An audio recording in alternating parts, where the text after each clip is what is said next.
Line Arabian dates. இப்போ அது line லயனா டே.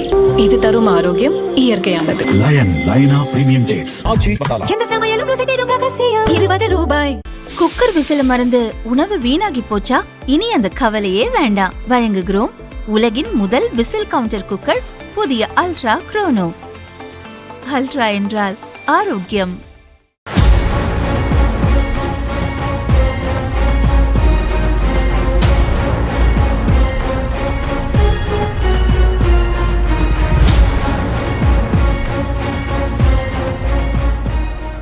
தாவிக ஆட்சிக்கு வந்த பின் மேகதாது அணை கட்டும் விவகாரத்தில் கர்நாடக அரசு தீவிரம் காட்டி வருகிறது.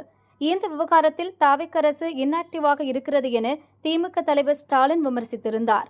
இதற்கு தாவிக பதிலளித்திருக்கிறது. மேகதாது விவகாரம் மே 10ஆம் தேதிக்கு பிறகுதான் உருவானது போல திமுக தலைமை உளறுகிறது. இதன் மூலம் தூங்கிக் கொண்டிருப்பது யார் என்பதை திமுக தலைமையே ஒப்புக்கொண்டிருக்கிறது. ஆட்சியில் இருந்தபோது ஆக்டிவாக இருந்திருந்தால் இன்று தமிழக மக்கள் திமுகவை இன்ஆக்டிவ் மோடுக்கு தள்ளி இருக்க மாட்டார்களே. யதார்த்தம் எதையும் உணராமல் ஆட்சி அதிகாரத்தை இழந்த பொறாமையில், வயிற்றெரிச்சலில், பதவி வெறியில் திமுக பிதற்றுவதை மக்கள் நன்றாகவே உணர்ந்திருக்கின்றனர். திமுக தான் இன்னும் உணராமல் இருக்கிறது. மேகதாது விவகாரம் மட்டுமல்லாமல் தமிழக உரிமை சார்ந்த எந்த விவகாரத்திலும் விவசாயிகள், மக்களின் நலன்கள் பாதிக்கப்பட தாவிக அரசு ஒருபோதும் இடம் கொடுக்காது என்று தாவிக தெரிவித்துள்ளது.